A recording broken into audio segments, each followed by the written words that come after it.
Yeah, that last part of that session was very interesting, and I'm sure Chris, who's also here with me, must have been checking it out.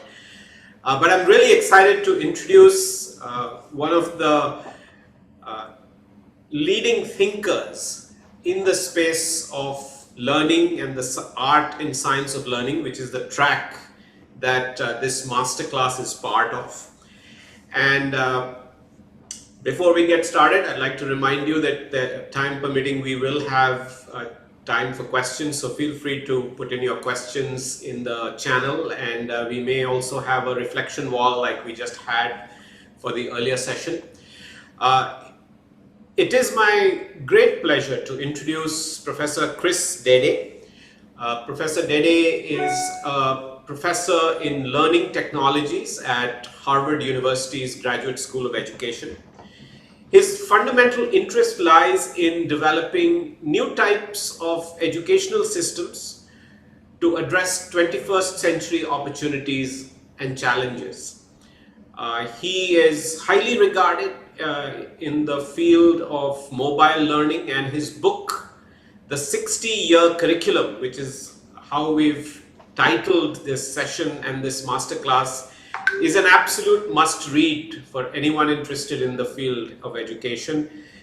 Throughout the course of these 2 days, we've heard a lot about lifelong learning and the fact that learning doesn't stop with the education that we get in our colleges and universities, and Chris is somebody who has thought long and hard about it. What I'm really excited though is that while he is going to talk about the 60-year curriculum and his thinking around that topic, he has been doing some very interesting research lately and at his lab at Harvard. And he's going to talk about some of that cutting edge research and some of the latest findings and insights from that research. So without further ado, Chris, it's over to you, and you are the master and we are here in the class, and please take it away in this master class on the 60-year curriculum, and I might come back in the end for some questions. Over to you, Chris. Thank you for coming here. Well, thank you so much for inviting me, and I really appreciate the chance to share ideas. I'm going to bring up a PowerPoint.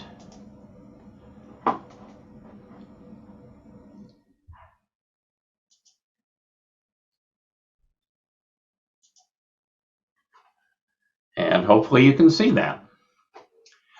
So one theme within the 60-year curriculum is dispositions as an important part of what workers need for the future and an important part of what we inculcate in education. So I'll just sketch briefly the rest of the 60-year curriculum concepts and then go deeper on dispositions. And this is work done by my colleagues and me at a new lab at Harvard University in the Graduate School of Education called the Next Level Lab, that applies modern cognitive science, learning science, and neuroscience to thinking about workforce capacity building. So where does the 60 years come from?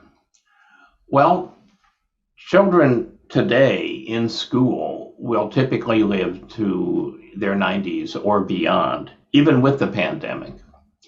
And they'll have to work longer in order to not run out of money when they retire, something that I can empathize with.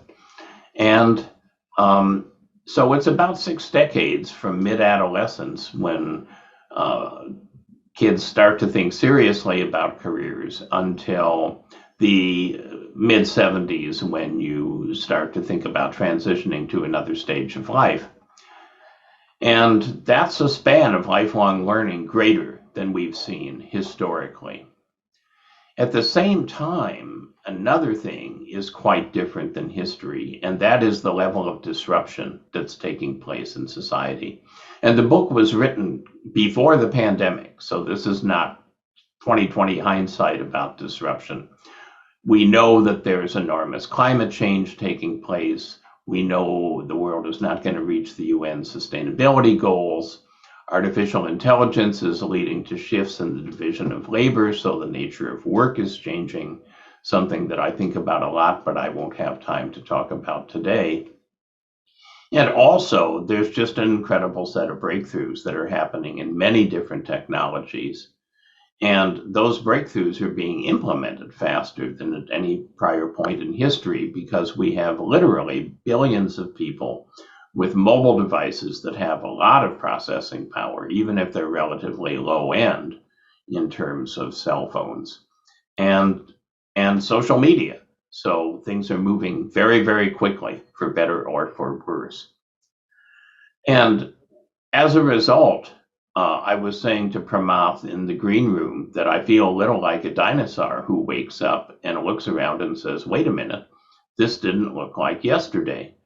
And then you wake up the next day and once again, it doesn't look like yesterday, and so on. We're just living in a time of incredible change, and that's not going to shift anytime soon.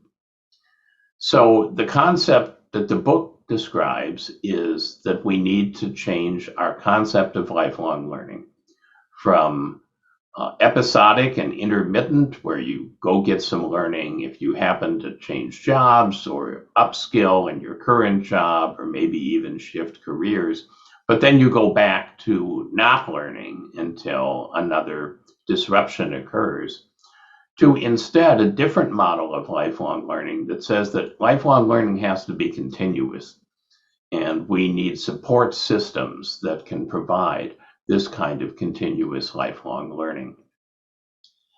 But where I want to focus today is the fact that if you are doing continuous lifelong learning at a time of incredible turbulence and disruption, then dispositions that may not have been important in a more static time, where one day is much like the next, become very important in being successful in the workplace.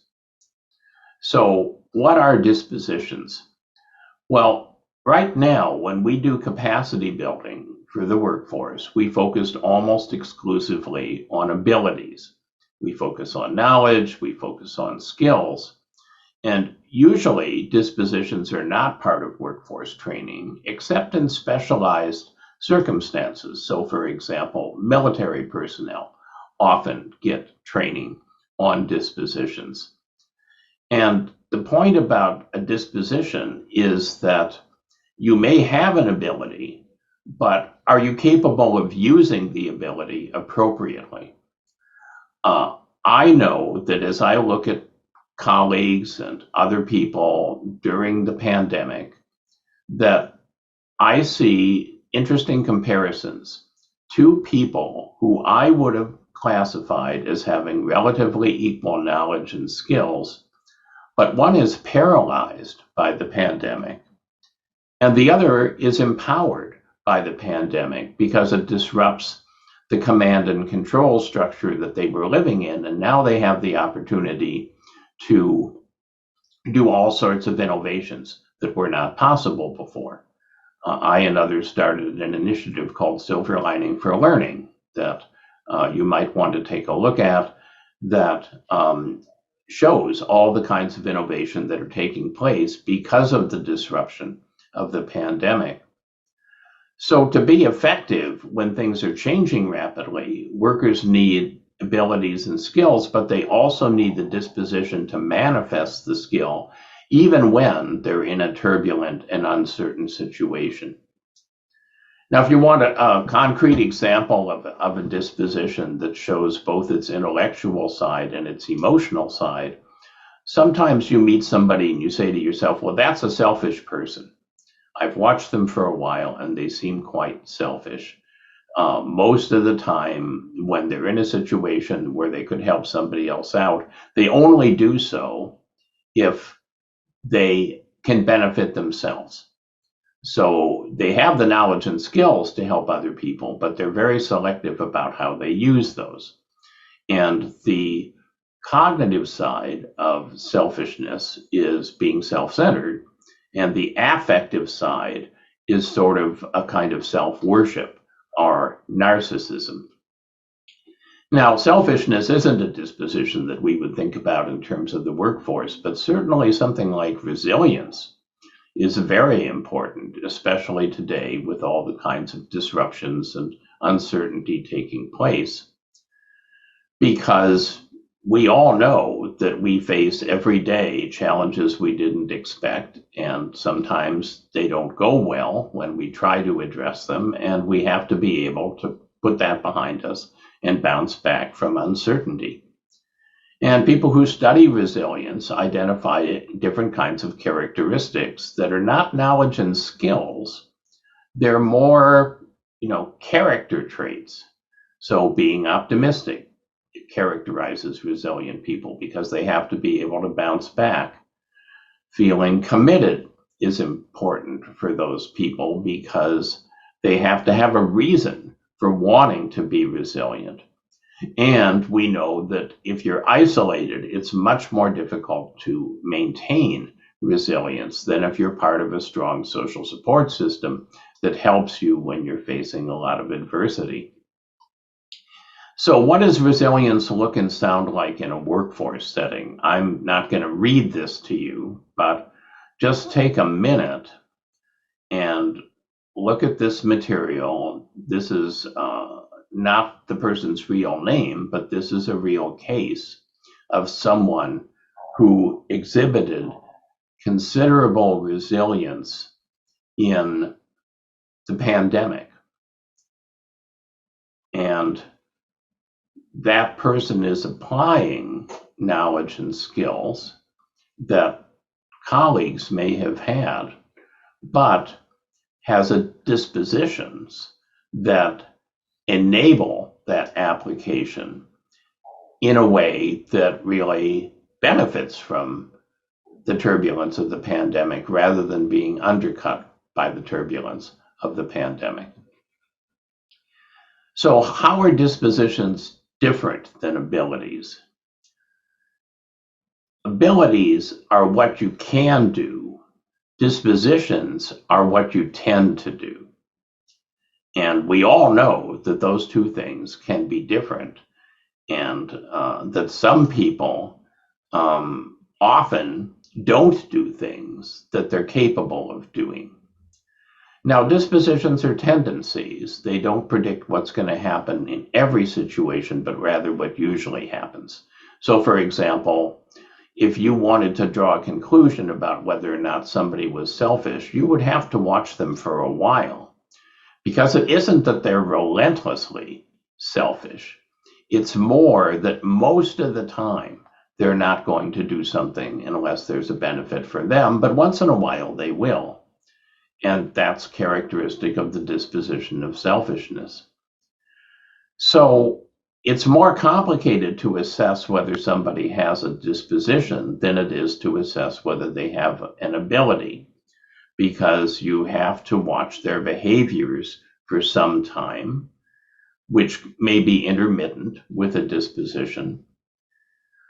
And if you're trying to change dispositions, or give somebody a new disposition, like helping them to become resilient when they're not, it's important to recognize that dispositions are pretty fundamental to a person's character or personality. You can't easily lose a disposition, and you can't easily acquire a disposition, although we know a lot about how to help people do those two things. Another kind of confusion that happens with dispositions is people will say, well, you must be talking about soft skills, and our training already has soft skills, so we've got dispositions covered. Well, not really. Soft skills fundamentally are about getting along well, playing nice with other people. Dispositions affect soft skills. So somebody may know a lot about collaboration, but they still have trouble with other workers because they only want to collaborate with people that they like. And they don't collaborate with people that they don't like, even though they have the capacity to do that. Similarly, with something like conflict resolution, which is another soft skill, you may have a lot of skills in that area, but you might have a disposition to only apply those when you don't have a personal stake in the conflict, rather than when you have a strong inclination, one way or another. So dispositions are different than soft skills, but they shape soft skills. Another thing about dispositions is that they're not universally good all the time. So being more and more skilled may be good. Having more and more knowledge may be good. But having more and more of a disposition, not so much. You can be tenacious, but you can also be pig-headed, dogmatic, because you don't want to let go of anything. You can be open-minded as a disposition, but if you stay open-minded forever and a decision is needed and you keep waffling and seeing, well, it could be this or it could be that, that's not a positive thing in a workforce setting. So dispositions are of value, not in and of themselves, but depending on the situation. So how can we strengthen occupationally related dispositions? How can we make sure that those are part of the capacity building that we do? And if somebody is paralyzed by the pandemic, how can we help them develop dispositions that let them take advantage of the opportunities that disruption poses? And there is a lot of research that shows that dispositions can be changed. They're not so fundamental to somebody's personality that they cannot be changed. And supports of different kinds and education of different kinds on both the cognitive and the emotional level are needed to do this. It's not something that can be done in a one-shot experience, because dispositions are rooted deeply in people's minds. And you can change how they think about what they're doing, but changing how they feel about what they're doing is much harder and takes a variety of time. And because dispositions aren't universally good or bad, as I said earlier, training to build awareness of situations where the disposition is useful is really important.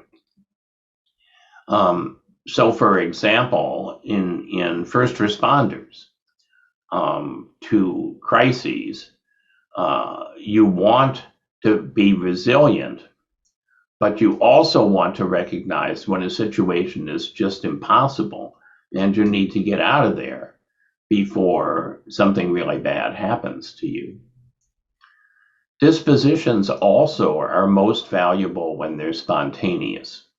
Taking our earlier example of collaboration, you don't want to constantly be saying as a manager, Jack, I know you don't like Sue, but you still need to collaborate with her. You want Jack to automatically recognize that collaboration is important, and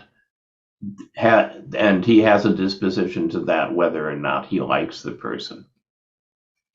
So that's a quick overview of why dispositions are important and why they've become even more important in workforce capacity building during this time of difficulty with the pandemic. I've run a little long, but I just want to close by going back to the 60-year curriculum and talking about a fundamental theme within the book. And that is, what business are we in? I ask myself all the time at Harvard, what business are we in? I live about 100 miles north of a town in Rhode Island called Newport that has wonderful historic mansions.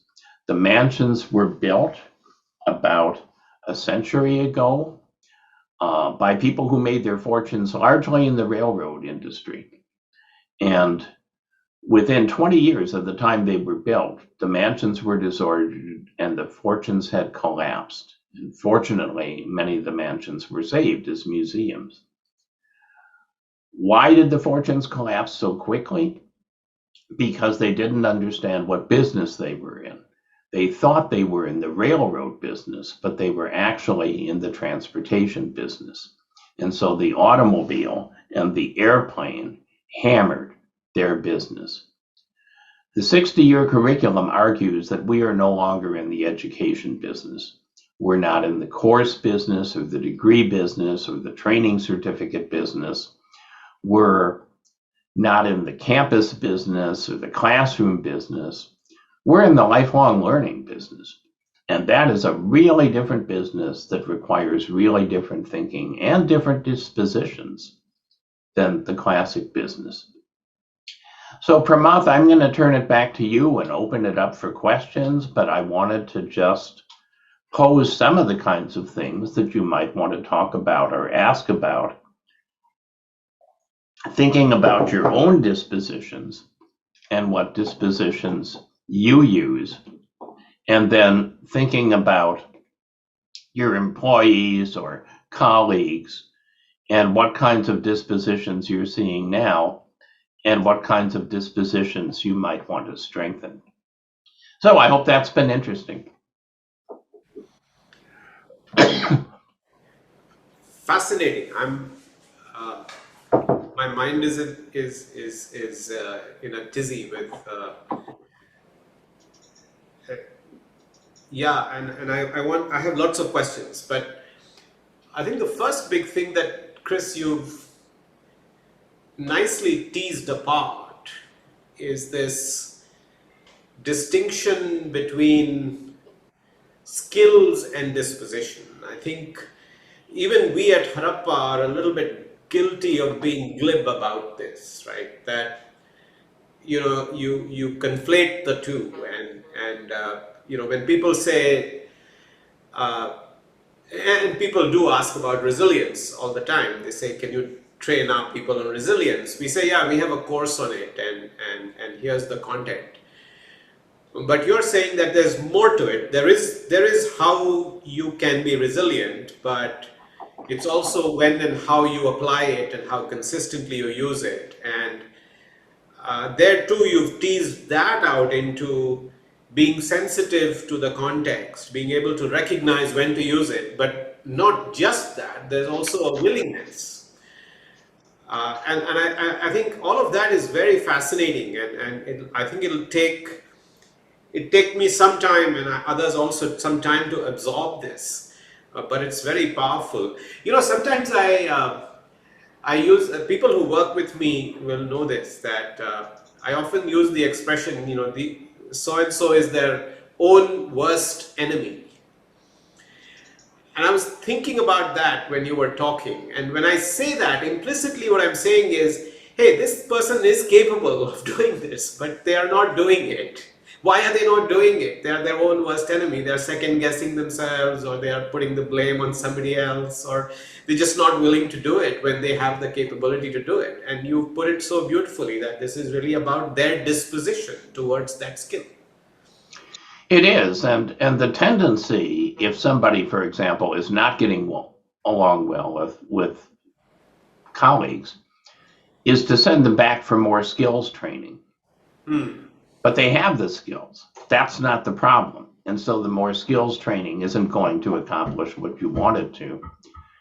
And dispositions training is different in how it's accomplished. It's not a one-shot thing. It's more like small doses over a period of time. It's more like taking an antibiotic than taking an aspirin, I guess is how I would phrase it. I did want to talk to you more about that. So when you say dispositions training or educational interventions, you are saying it can be done through educational interventions.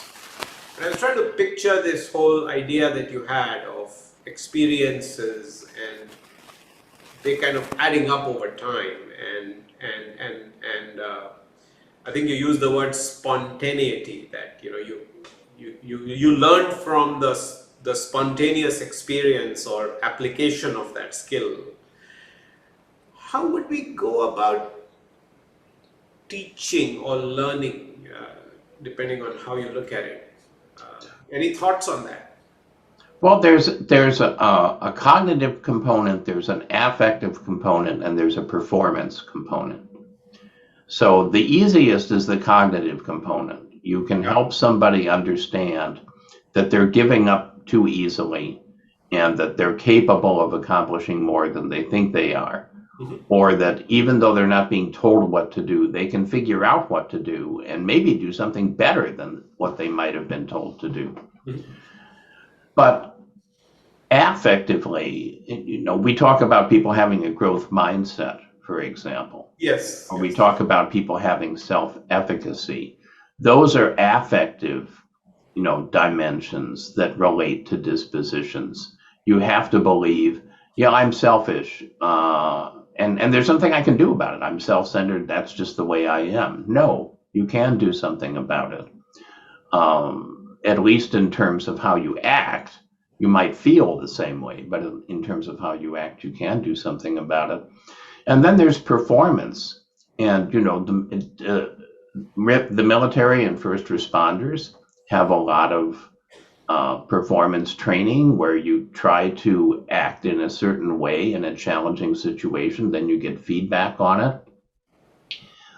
With modern technologies like digital puppeteering, I work with a company called Immersion that creates simulations in which you can experience challenges and then get coaching on how you perform. So I think it's a mixture of those kinds of things over time that allows people to first change their disposition and then take charge of their disposition, if you will, because ultimately you want it internalized where they feel, okay, I'm in this situation. I may not like most of the people in the room, but I can make it work and I can really get this group to do something. And that's fascinating. Again, you really gone deep into how do you deliver, and I like the cognitive, affective, and performance.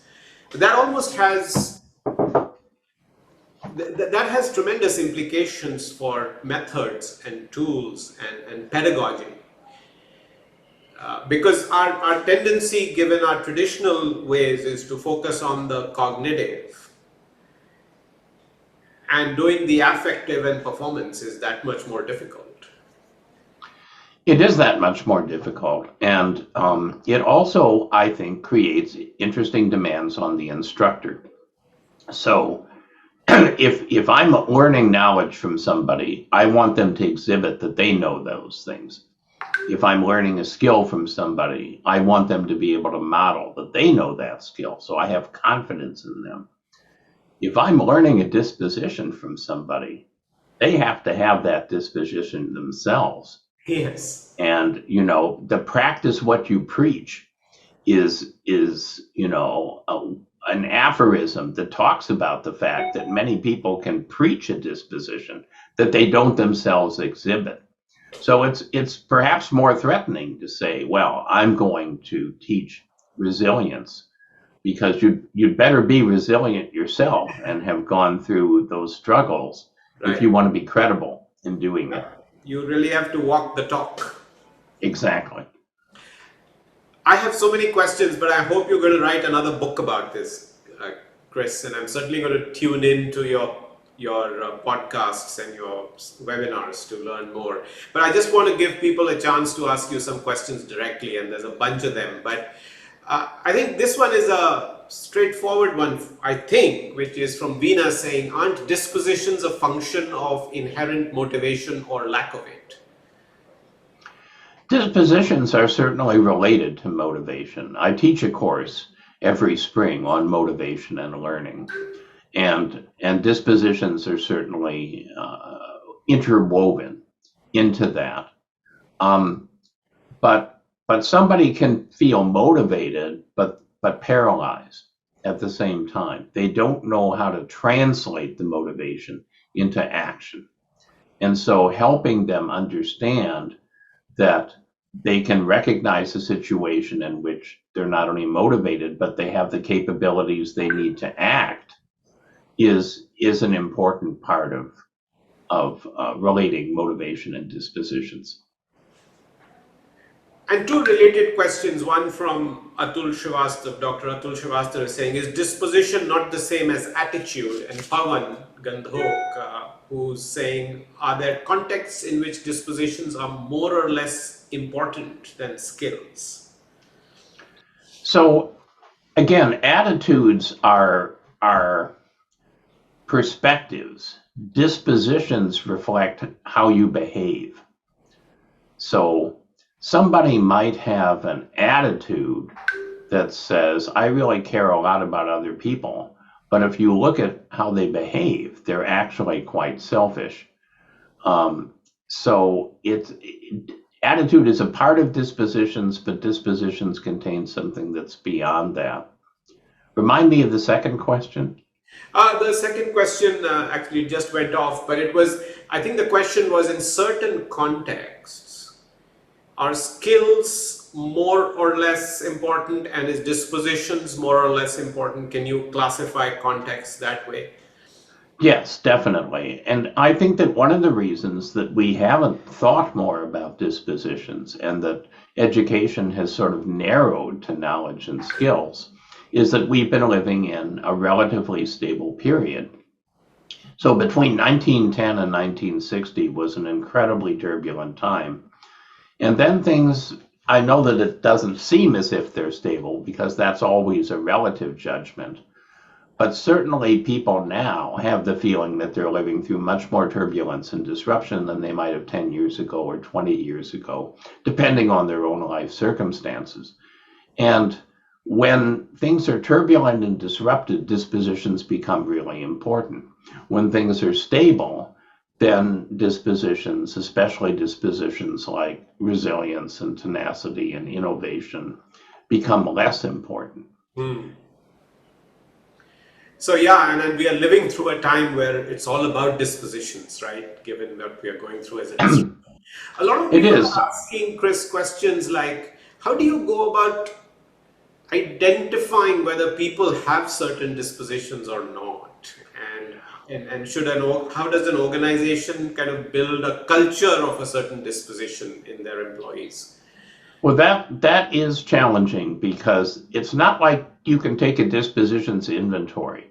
You could create one and people could take it, but they wouldn't be accurate, right? People are not good at self-assessment about their own dispositions. You really have to know somebody for a while and observe their behavior in different situations to draw a conclusion about their dispositions. And then you may have to convince them that, I'm a really collaborative person. What do you mean? What do you mean I'm not collaborative? So it is more complicated to diagnose and it's more complicated to treat, but it's also really, really important. So I've made the slides available, and we're in the process of putting up a website for the Next Level Lab. It should be up within a couple weeks. And there's a brief about dispositions that I've co-authored that then can be accessible. Mm-hmm. But there is a lot of research on dispositions. It just hasn't made its way into workforce training and development. Harappa is one of the few groups, I think, that has inculcated a lot of dispositions into what you do. So I think you're a model for other groups. And I think we're all on this journey to better understand what dispositions are. I feel, Chris, that this has been a fantastic teaser. You've whet all our appetites. And if I look at the questions, it's been one of the most engaged set of people asking lots of questions about what are dispositions versus skills and so on. And a lot of things you did cover, but it just it's a lot to absorb the first time you hear about it. I think intuitively everybody gets it, but I think there's so many nuances and peels to this onion that we need to really engage with you more on this, and certainly we'll look forward to some of the stuff that you're going to write up. But thank you so much for joining us today. And it's early for you, so I appreciate you waking up and doing this for us. And I look forward to staying in touch, Chris. Thank you for being such a great friend of Harappa. Thank you. Absolutely. Absolutely. Take care. Bye-bye. Bye-bye. Thank you very much for joining us for this important keynote session. And with this, I'd like to hand it back to our host, Nikhil Gambhir, and I'll see you a bit later for the closing session. Over to you, Nikhil. Thank you for such an enthralling discussion, Pramath and Professor Dede. So up next, we are splitting into two tracks for a content medley. Right at this very moment at 6:15 or 6:16, on track 3, we have a really fascinating huddle on content is king, context is God. This is being moderated by Seema Chaudhary, Vice President of Curriculums and Programs at Harappa Education. Seema will be joined by Betty Vanden Bosch, Chief Content Officer of Coursera, Jeff Buning, Chief Operating Officer of Outlier.org, and Kirti Seth, Interim CEO, NASSCOM's ITES Skill Council. You can click on the track 3 link and get redirected there. This session is starting right now.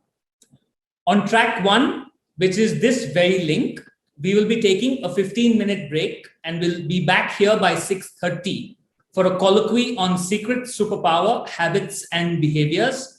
This session will be moderated by Vipul Rathore, Chief Content Officer, Harappa. Vipul will be joined by Neela Saldana, Behavior Scientist and Board Member of Grameen Foundation, and Professor Madan Pilutla, Dean of the Indian School of Business. So grab a snack, be right back at 6:30 on this very same link. For those of you who are interested in the track 3 huddle, please move there right away so you don't miss the action that's starting now. See you soon.